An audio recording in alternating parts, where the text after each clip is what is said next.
Our perspective will either become our prison or our passport.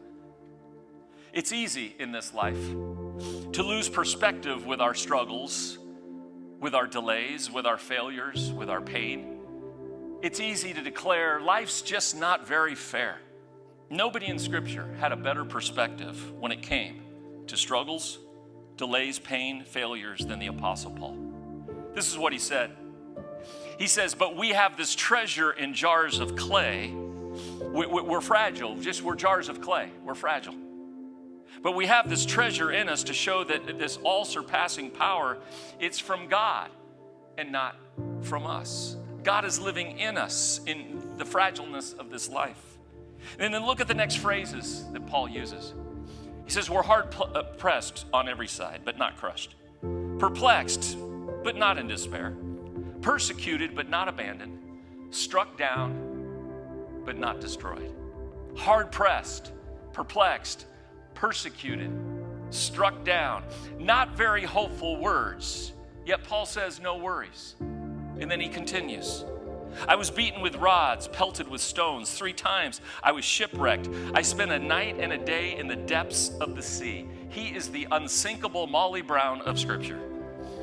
He says, I've been in danger from rivers, from bandits, from my countrymen, from Gentiles. I've been in danger in the city, in the wilderness, and in the sea. Look at Paul. Look at Paul, who's had setback after setback, difficulty after difficulty, delay after delay. Yet what does he write? When he's falsely imprisoned, he's in Rome on death row. This is what he writes. I've learned how to be content with whatever I have. I know how to live on almost nothing or with everything. I've learned the secret of living in every situation, whether it is with a full stomach or empty, with plenty or little, for I can do everything. This was his perspective. I can face everything, I can do everything through Christ who gives me strength. And if you read the history of Paul, Paul's perspective gave him a passport, literally, to travel the known world, planting churches and planting seeds of God's grace in every culture. Paul said, for me to live is Christ, and to die is gain. Paul's divine perspective and grace perspective, he knew that though failure and shipwrecks and pain and betrayal happens, he didn't have to survive because he knew the end of the story. As we said a few weeks ago, the problem is we want Easter, but we've never had Good Friday.